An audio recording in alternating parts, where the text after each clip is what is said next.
This episode is brought to you by State Farm. Listening to this podcast instead of doom scrolling? Smart move. Another smart move? Getting help from one of State Farm's 19,000 local agents when you choose to bundle home and auto. Bundling, just another way to save with the Personal Price Plan. Prices are based on rating plans that vary by state. Coverage options are selected by the customer. Availability, amount of discounts and savings, and eligibility vary by state. Get your tickets now for the Dog Stars. It's no surprise how fast civilization can disappear. Out there, just kill or be killed. Jacob Elordi. There are people out there. They need our help. Josh Brolin. Shoot first and inquire afterwards. Margaret Qualley. Ow. Okay, tough guy. And Guy Pearce. Arm up! The Dog Stars. Directed by Ridley Scott. In theaters August 28th. Get tickets now. Rated R. Under 17, not admitted without parents. How much is that dog in the window?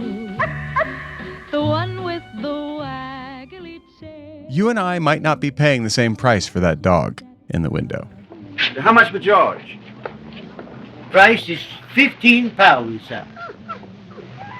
He says you've doubled his price because I look rich. Pedigreed dog, sir. The price is £15.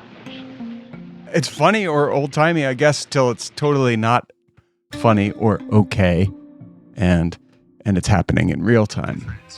Let's book the exact same hotel on the exact same night. What's the name? La Quinta Hotel, Denver. Okay, $122.50. $122. Yeah. My price is $84. Wow. Wow. Used to be prices were set on the spot. You look rich. You pay this. You look like you might leave. Then someone thought standard pricing was a better idea. You know, there's a price tag on stuff, so you know. Then came big tech and a return to the good old bad days. You look rich. You should pay this. You don't. You should pay this. Welcome to surveillance pricing, where everyone gets charged exactly as much as possible. And it's figured out by AI inference, endlessly deep personal data files. They know exactly how much you're willing to pay for something.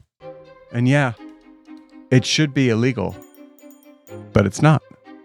The Federal Trade Commission is seeking public input on a proposed policy targeting so-called surveillance pricing. That's when companies use your personal data, such as browsing history, location, or shopping habits, to set prices based on what they believe you're willing to pay. The FTC cannot ban the practice outright, but says businesses could violate the law if they do not clearly disclose personalized prices and the data used to set them. Chairman Andrew Ferguson says the agency will not hesitate to enforce the law. I wouldn't hold your breath for the FTC to move in and fix this right away. But I would definitely sit tight and listen if this surveillance pricing is news to you, because it could be costing you thousands of dollars a year. I'm Beau Friedlander, and this is What the Hack, the podcast that asks, in a world where your data is everywhere, how do you stay safe online?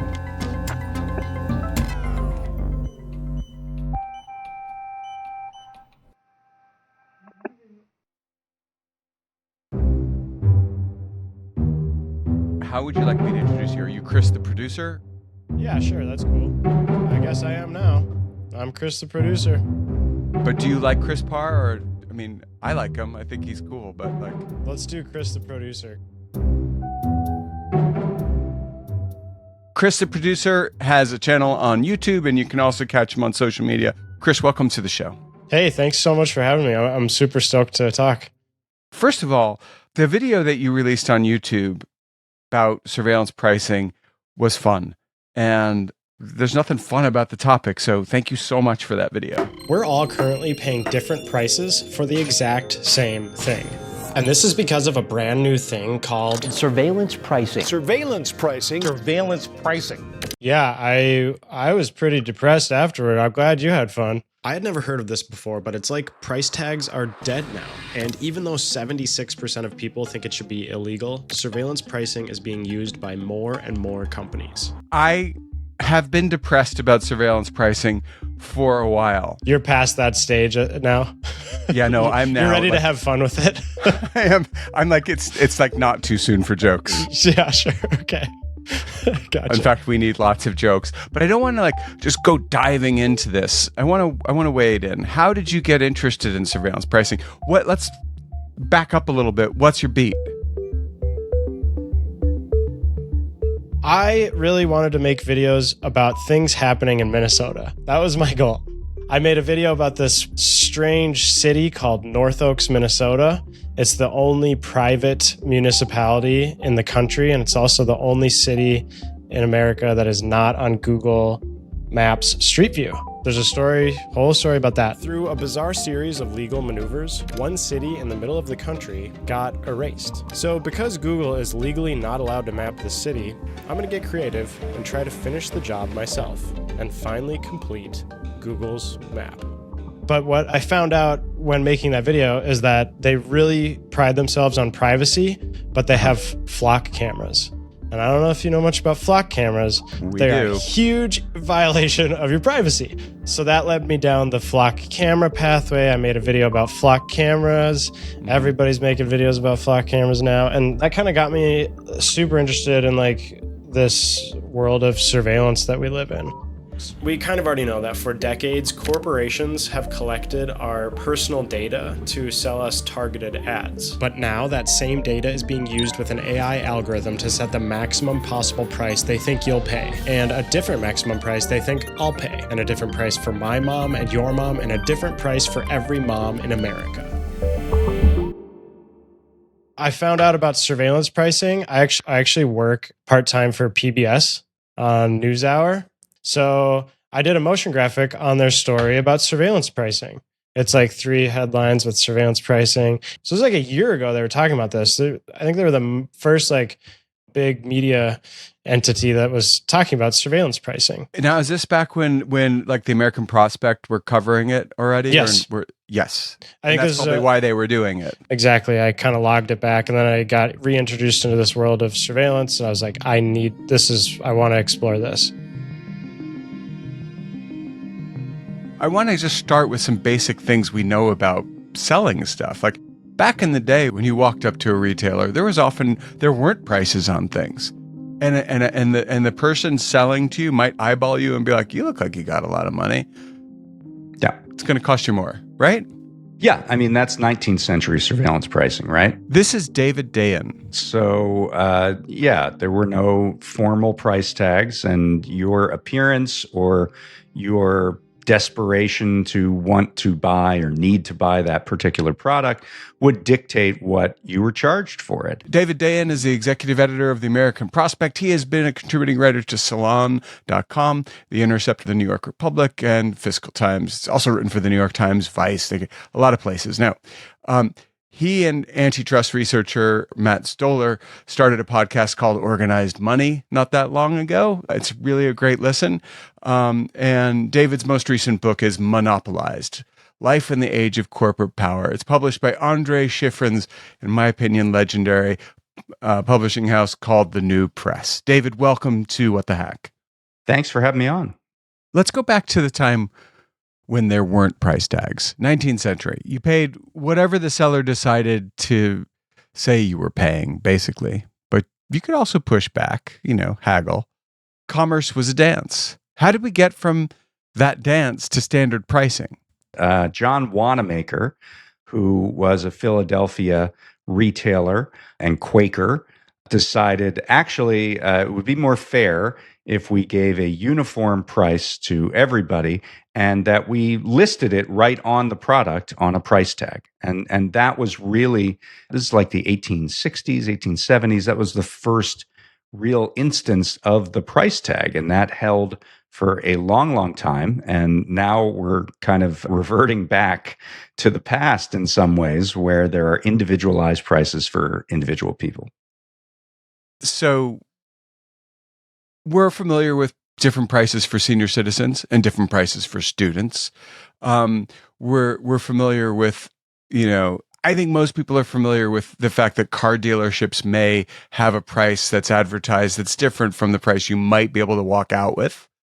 and other things like that. Are we still living in a kind of mechanized version of something is only worth as much as a buyer is willing to pay for it? Yeah, I mean, I think there are, as you say, key product categories where the price has varied. What you're talking about with, happy hour or, senior blue plate specials or things like that, that's been generally accepted among broad categories. I think the difference with surveillance pricing is that it is not about we want to do something for seniors or we want to do something for students in a broad way, but it's about an individual look into your personal characteristics and then setting prices based on that. That is true to an extent, maybe. Car dealers is a whole other world where there's upselling and a whole lot of shenanigans that go on that maybe look as much to the past of the pre-price tag days as any other product that we purchase. But generally, they're not. The new innovation here is that these characteristics, which we sort of give freely through surveillance marketing, through the use of our cell phones, through any number of ways in which information is extracted from us, is then used against us. I mean, that I think, because of the sort of anger that generates among people, this has become a very provocative topic. Okay, so just like you thought, there's a whole lot happening behind the velvet curtain in Oz, and it's not what it seems on the surface. And by it here, I mean the way things are priced, or better yet, how super complex models using your personal data and AI figure out the maximum amount that you can be charged. It's just like the 19th century. You look rich or desperate, pay more. But with your personal data providing the basis of decisions, there's no way to know what's causing prices to go up or down. How much did it cost to make, or how much time did it take to create it or produce it or grow it? None of that matters. Coming up, we'll hear how this weird pricing quagmire could affect you.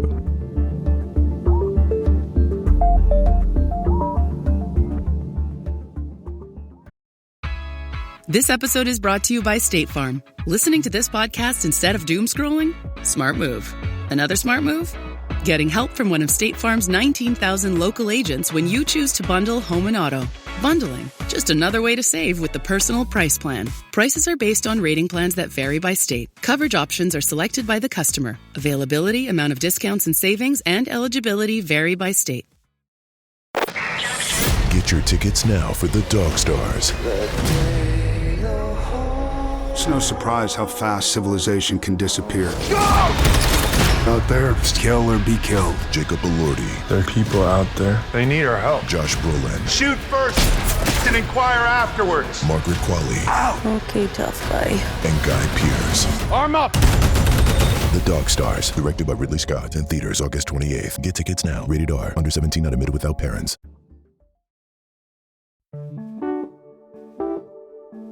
Okay, well, surveillance pricing or personalized pricing, which do you prefer? I think either work. This is Grace Getty. I think no matter what, you need to explain a concept a little bit. Grace Getty is a policy analyst at Consumer Reports. She focuses on artificial intelligence and issues including algorithmic bias, accuracy, independent testing, safety impersonation. Our topic today is surveillance pricing or personalized pricing. If you're actually at a company that does it, I think they like that euphemism. But for me, it's a little Orwellian. Surveillance pricing gets at the fact that your data is all being gathered, maybe without your knowledge. The companies know quite a lot about you. So I think that's a useful concept to convey. And personalized pricing for me is like, it sounds more like what you do to a birthday cake at Carvel. I don't know if I date myself there, but anyway, it's like, happy birthday, Grace or Beau, not what we're talking about here. So before we get into it, I think we should talk about normal pricing. So we're talking about the way companies decide what to charge us for various things. And that can be staples, things that we all buy or most of us buy, like gasoline or electricity or bottled water. And then, so supply and demand is simple. You have a truck full of strawberries and there's another truck right behind it. Strawberries are cheap. You have a pickup truck full of strawberries. They're not so cheap. Do you agree with that basic premise?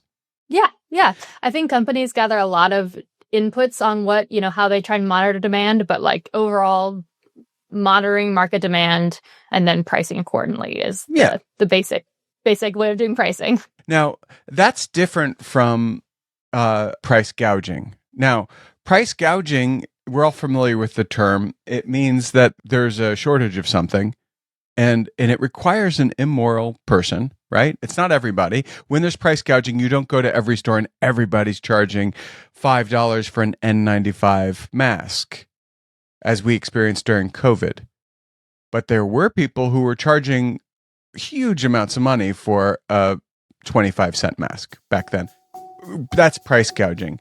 Then we get into something called dynamic pricing. Is dynamic pricing, Grace, a euphemism for price gouging, or is it something else? Not necessarily. So dynamic pricing is kind of a more capacious term. And, a lot of folks working in this space generally mean by dynamic pricing that changes for everyone, perhaps quite rapidly over time, not necessarily always rising to the level of gouging. Often price gouging is happening in a situation where the demand is extremely acute for some reason, whether it's some natural disaster is happening that's creating really intense need for a product, whereas dynamic pricing might refer to just much more rapid shifts in pricing due to a whole bunch of demand signals. And that can be a price that goes down because maybe something's not selling, and a price that goes up because they think that there's going to be demand for beach balls in the middle of August. Totally. Or, a lot of airline pricing, we're used to seeing different prices on different days, even if you're many months out from your trip. And so that's kind of an example of dynamic pricing. Pricing is a piece of the puzzle. Is it different from personalized pricing? Yes. So, you could have the two strategies happening at once, but generally, dynamic pricing is the price for everyone fluctuating perhaps quite rapidly over time. Seeing a different price when you refresh the page or when you check back day to day. Personalized pricing would be, Beau, you and I looking at the same product at the same time and seeing different prices based on something that company knows about one or both of us. So maybe it's the fact that I'm searching from a Mac or my current geolocation, which they have from my phone, or the fact that I just searched their competitors' products, which are priced more highly, or perhaps they have an inference about my income or my family size. Those, if they're changing the price based on factors like that, and the two of us are seeing different prices for the same exact good at the same time, that would be personalized pricing. Okay, so dynamic pricing, that's just a price that sort of changes for a variety of reasons. It's not necessarily unethical. It's just reacting to market forces. Does that include surge pricing for services like Uber and Lyft? Because, we've all had that experience where it's rush hour, or maybe we haven't all. And I do realize that there are listeners that live in places where you have a car, and if you order an Uber, it takes 16 hours. But in metropolitan areas, if you order an Uber during certain times, you'll see very clearly in the app, it'll tell you there's surge pricing.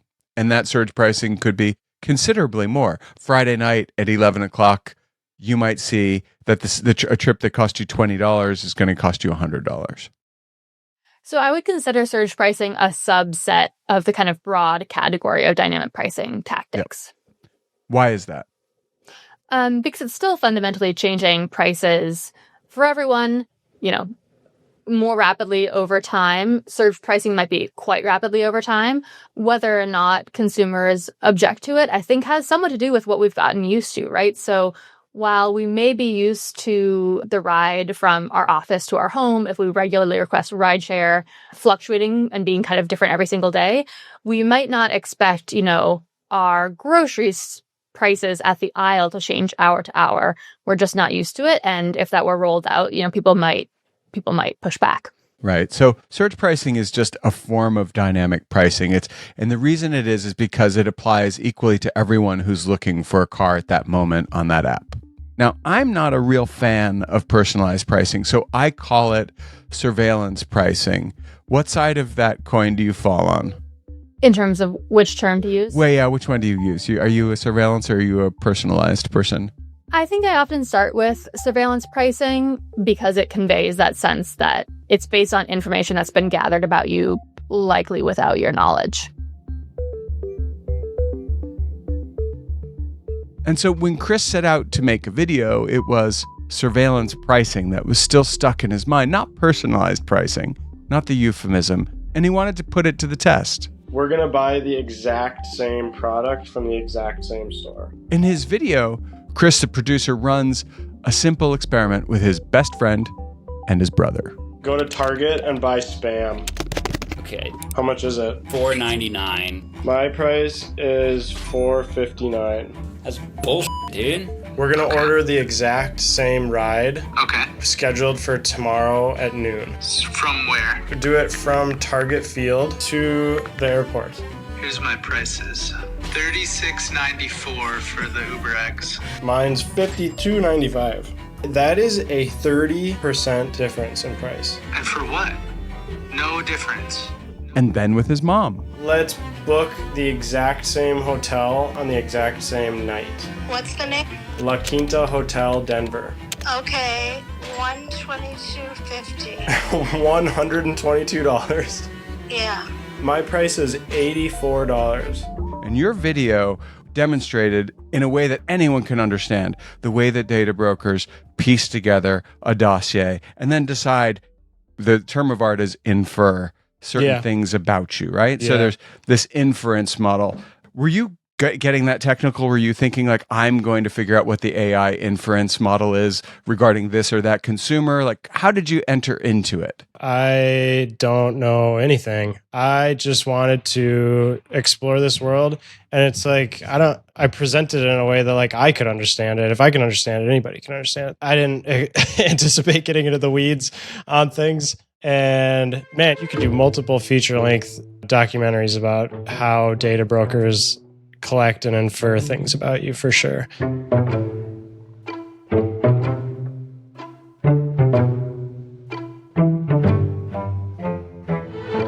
I mean, I wanted to kind of put this surveillance pricing system to the test. So I compared prices with my family and friends. Those are all different.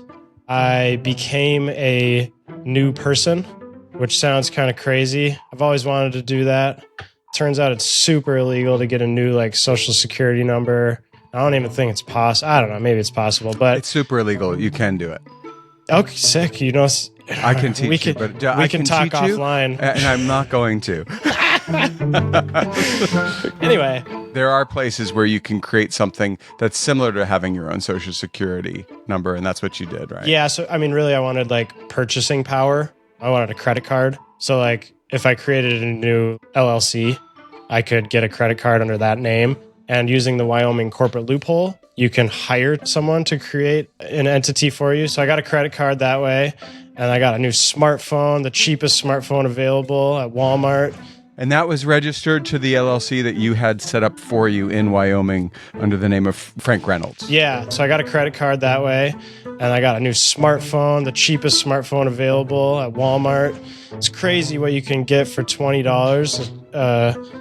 Actually, it's behind me. And show the phone, because I know that I know the brand. Yeah, I'll grab it, actually. The brand was Track Phone. And, you know, with all things inexpensive or free online, you always know that that's where you're giving up the most data. Yes. And that was a little part of it. Yeah, for sure. And it's ironic the phone was actually called Track Phone. Like they're not even, they're saying the quiet part out loud. Yeah, I know. It's pretty crazy. But this is the phone. Hey, excuse me. I'm just looking for the cheapest possible smartphone. Oh, $20, $19 for that one? So I headed to the lowest income zip code in Minnesota to activate to activate Frank's phone. Unfortunately, it's right next to where I live, so I guess that's a good thing for this. So I got a parking spot right next to this place called Hard Times Cafe. They have really good biscuits and gravy. Anyway, I activated the new phone and opted into all possible tracking options. We are going to give this phone access to everything that we are doing. Our location, our app usage, our battery, absolutely everything. So you got the phone from Walmart, the track phone, and then you, with the phone, started to make purchases? Or so the first thing I did was I just compared prices with myself. Like I went onto Instacart and tried to buy the same pack of diapers from the exact same Target, and the track phone price was actually higher than my phone price. I think it was like $6 more expensive on the track phone. I'm like, what? I just went through all this stuff just to get a higher price? Like, that's ridiculous. And like, as we talk about this, I don't know why prices are set the way they are.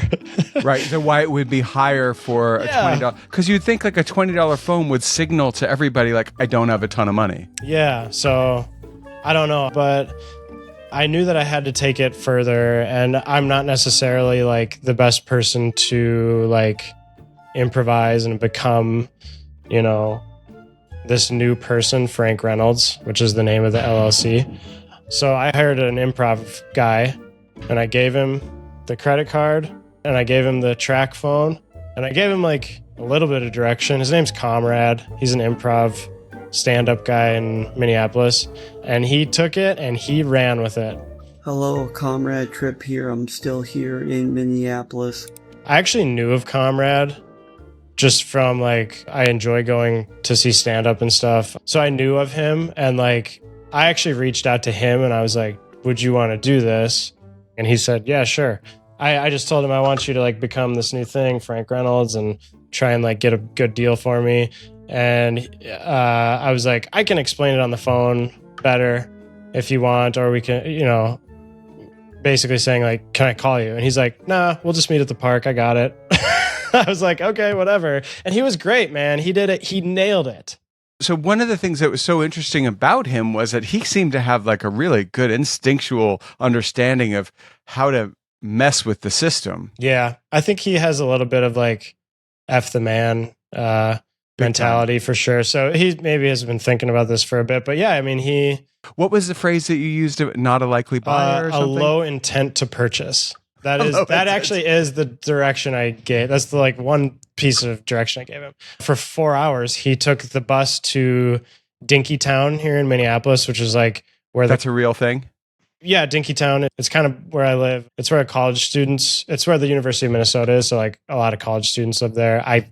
You'd have to ask him, but like I feel like he went there because college students have a low intent to purchase things. Like, I don't know about you, but when I was in college, like I was super cheap, super frugal. So that's like geolocation. They're tracking this phone. I turned on the tracking and everything. So they know that he's in Dinkytown. He took the bus there, but he didn't pay for the bus. Like, he downloaded the app. So in the eyes of data brokers, they can see that he downloaded the app, got from A to B, but didn't buy a ticket. Signaling that he has a low intent to buy things. He went to McDonald's, he went to Starbucks, he went to Great Clips, even though he's bald, and didn't buy anything. The only thing he did buy was one single banana at Target and gave it to an unhoused person on the street, which was a boss move.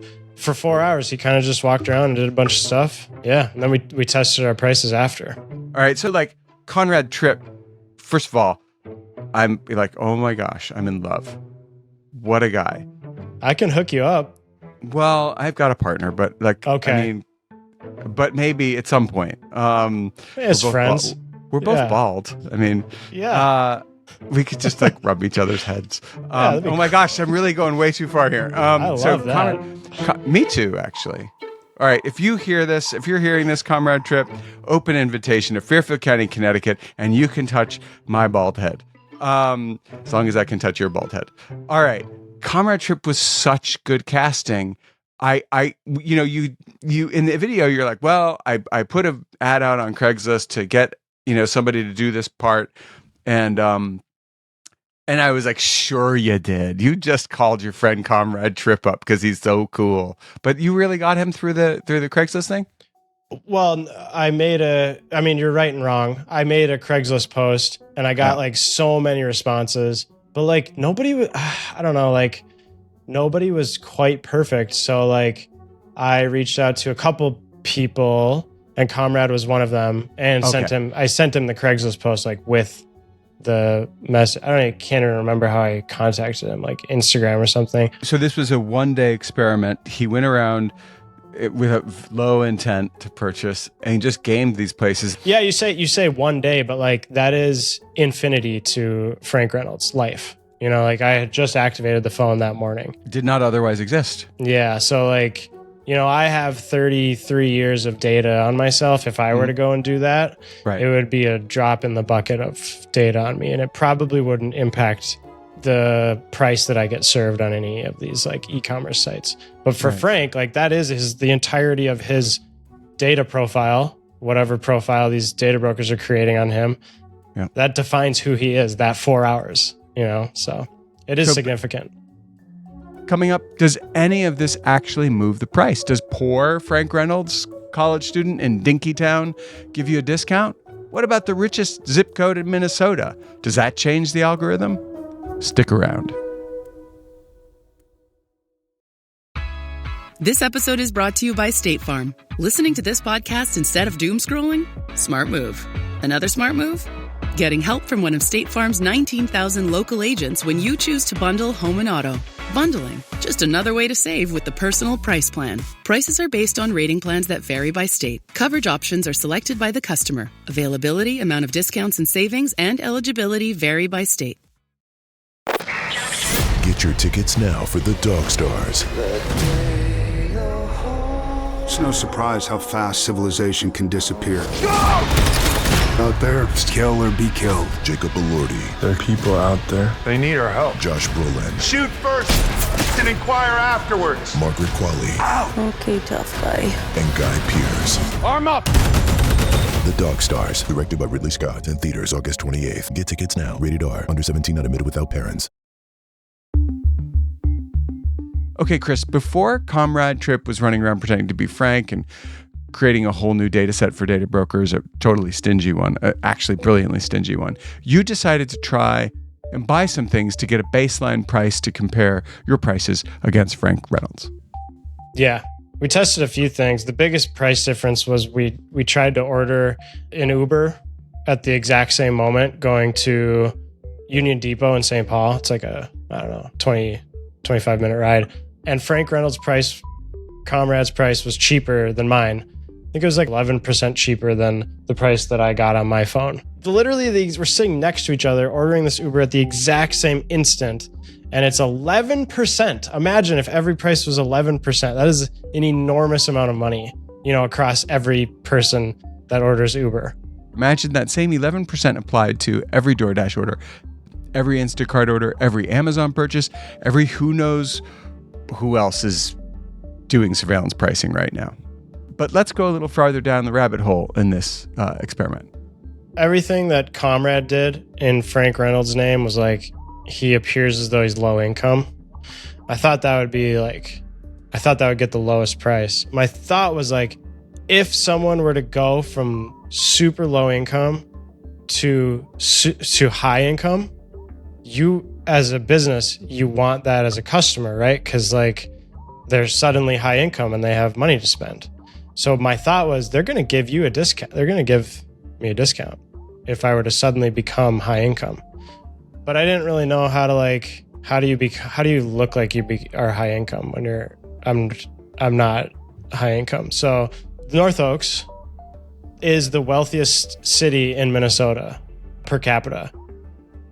You know, the average home is worth $1 million in North Oaks, which like might not seem like a lot to other people. In Minnesota, that's a lot. That's a really nice house, right? This is the same city that erased themselves from Google Maps? Yeah, and the only way to get in there is if you live there or if you're an invited guest. So like you're either wealthy or invited by a wealthy Is there person. a gate around this whole thing? So there used to be a gate.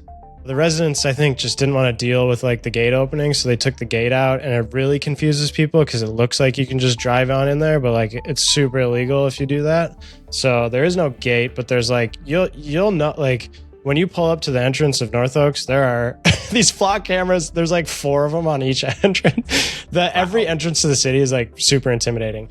So North Oaks isn't on any Google Maps, but presumably you can see it from Google Earth.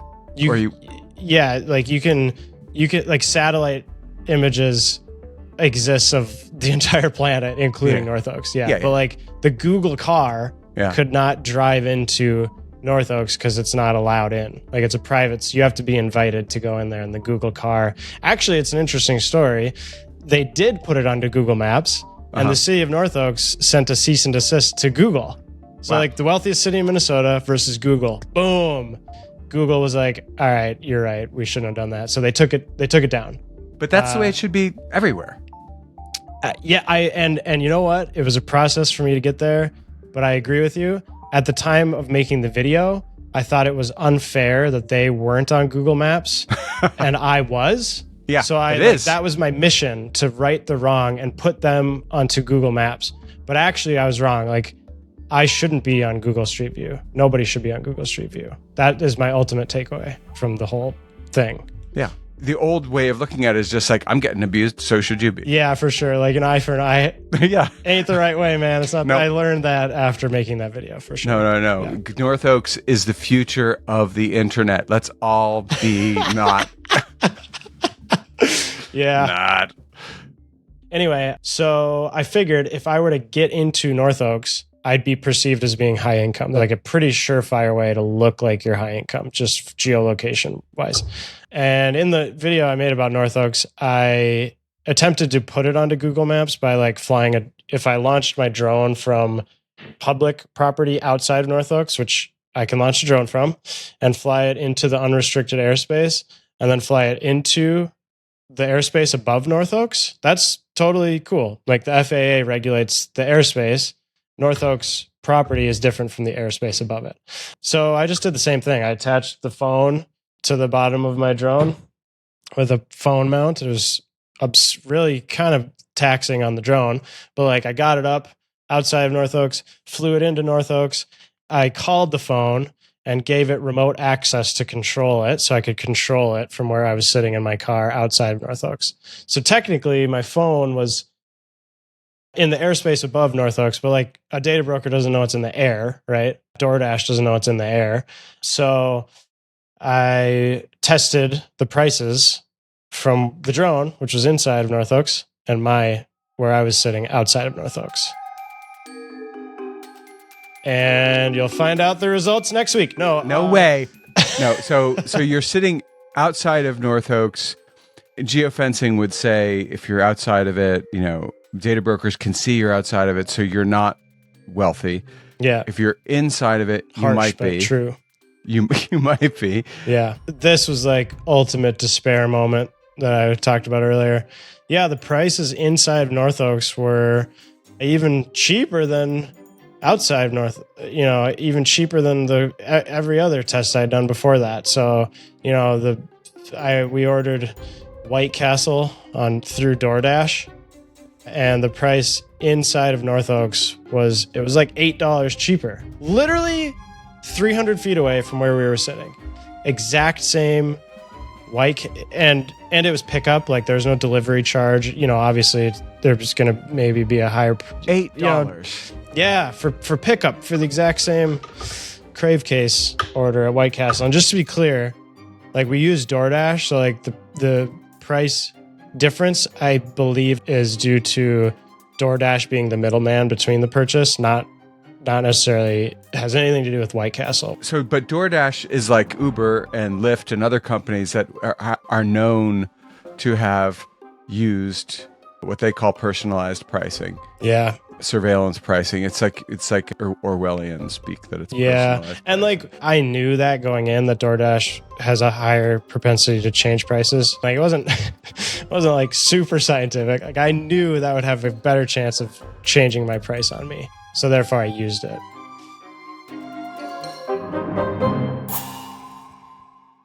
Now, the folks who live in North Oaks probably qualify for better mortgage rates when they're buying a house than folks who live in Dinkytown. Maybe. I don't know. Well, they would. I mean, if you have like better credit. Oh, yeah, sure. Yeah. You're going to get a better mortgage. And I'm just wondering if that's how this works. Like, I mean, the richer you are, the better prices you get. Did you get any correlation there? Well, from one data point, I did. Yeah.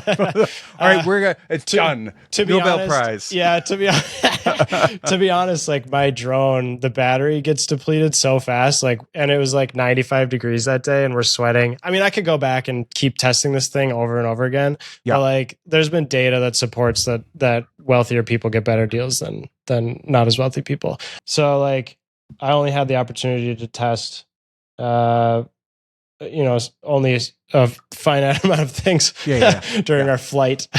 And I know some of these companies will say, as they have, that prices are random and they're just experimenting. It has nothing to do with income level or where you live or how much, you've paid in the past or whether you'll pay more if they keep charging you more. But they're tracking all of it. They're tracking all of it. And you should be concerned. So what's the takeaway for people? Like if you did this thing and like, what's the takeaway? We're kind of getting screwed right now and we got to do something. I don't know what, but like we got to do something. I feel like that like people are pretty motivated. Like I've gotten a lot of people reach out to me that's like, oh, I'm building something. Like, it's great. I think the government needs to get motivated to do something and people need to get motivated to do something. Cause like our data has been collected for decades now at this point, and it's like it's been incrementally being used against you more and more and more and more, and I really think we're at a boiling point now. You're asking me for a specific call to action. I don't know what it is. We got to do something. So your video is called How I Tricked Big Tech's AI Pricing Algorithms to Save $8,793. Yeah. I'd have to get out a marker here, but like if you save 19% on everything that you purchase online, I crunched some numbers when I was making this title, and when I was doing that, I hastily cut it from the end of the video and instead made the direction like, oh, government is working on this. So that was a scene that was cut where I calculated if I were to have every purchase save 19%, which is the discount that I got from inside of North Oaks, it would be $8,273. Wow! So to trick Big Tech's AI pricing algorithm, you need to make it think you're loaded. Yeah, or just be loaded. That's a movie, but there's also like it's part of the movie where they sneak into the swag room at some Hollywood debut, premiere. Yeah, actually, that's the call to action. Get rich. Get rich. Super rich, yeah. All right, you heard it here first. Get rich if you want to save money. Yeah, there you go. Thanks, Chris.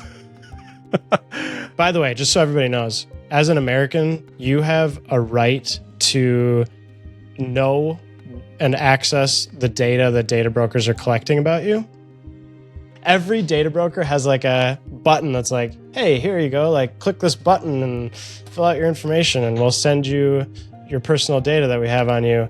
Man, you wouldn't believe how difficult it is to actually pursue that. It's wicked hard. Have you done that?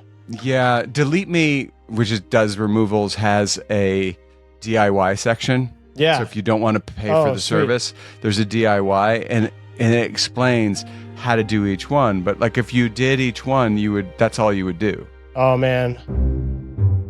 Okay, so in the next episode, we're going to be talking to Grace Getty from Consumer Reports again, and also Derek Kravitz from Consumer Reports, who's an investigative reporter and has been digging into the question of surveillance pricing and what it actually means for consumers. We'll get into what companies are saying that they're doing, what researchers and regulators and investigative reporters are looking for and what they're finding, and what we actually know about how these pricing systems work. Because there's not a lot of visibility into it. We're also going to talk to David Dayen from the American Spectator, and we're going to go really deep into the whole backscape of what's going on here. And if all that sounds a little dystopian, well, welcome to this version of the Hunger Games, I guess. All right, to give you a little taste of what's coming, here's David. Do we want a world in which you have to pay a premium if you want to shop anonymously? This is about taxing people who don't turn over their data and manipulating people who do. Come back for next week's episode. It's gonna be a doozy.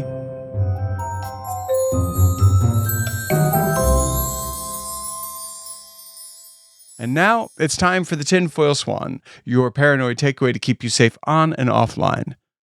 This week's tip is simple as can be. I've told you to do it for different reasons, but here I'm going to give you some specific instructions. Turn off location access for retail and shopping apps on your phone.